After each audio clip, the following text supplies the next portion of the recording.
Adalbéron, évêque de Laon, a le premier formulé la notion d'ordre dans la société médiévale.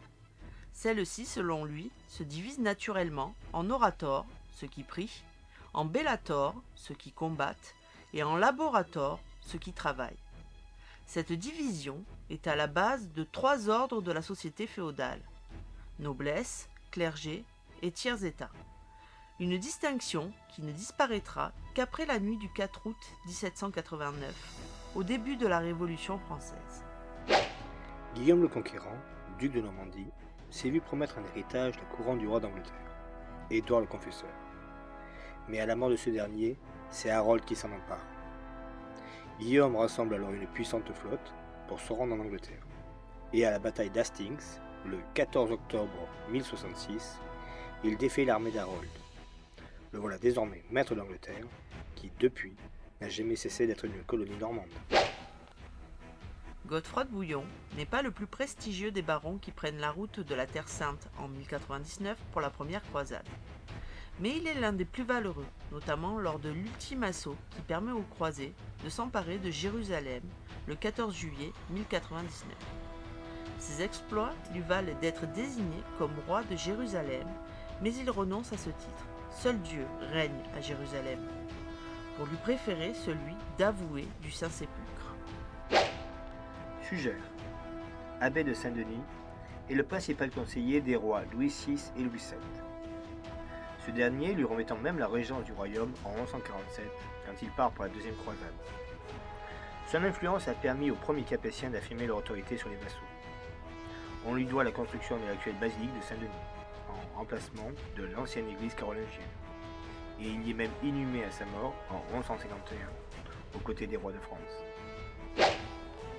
Saint Bernard, fondateur de l'abbaye de Clairvaux et réformateur de l'ordre cistercien, est aussi le conseiller des princes et des papes.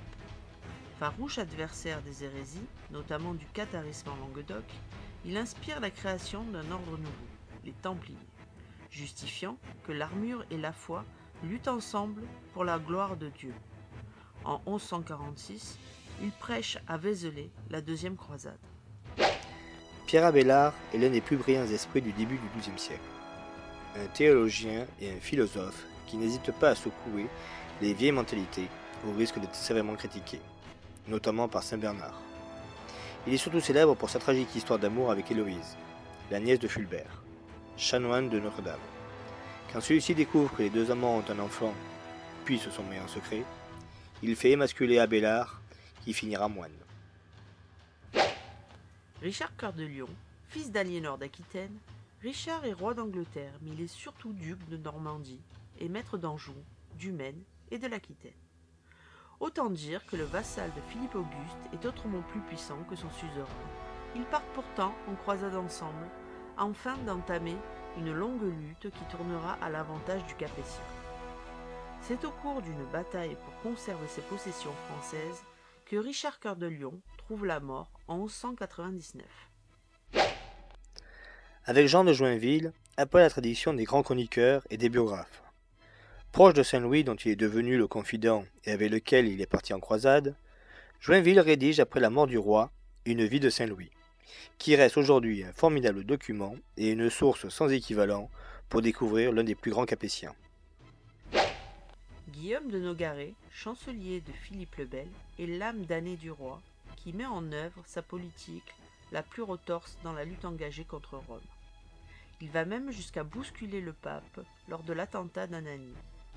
Il est surtout l'organisateur de la machination qui conduira à l'arrestation des Templiers et à leur disparition.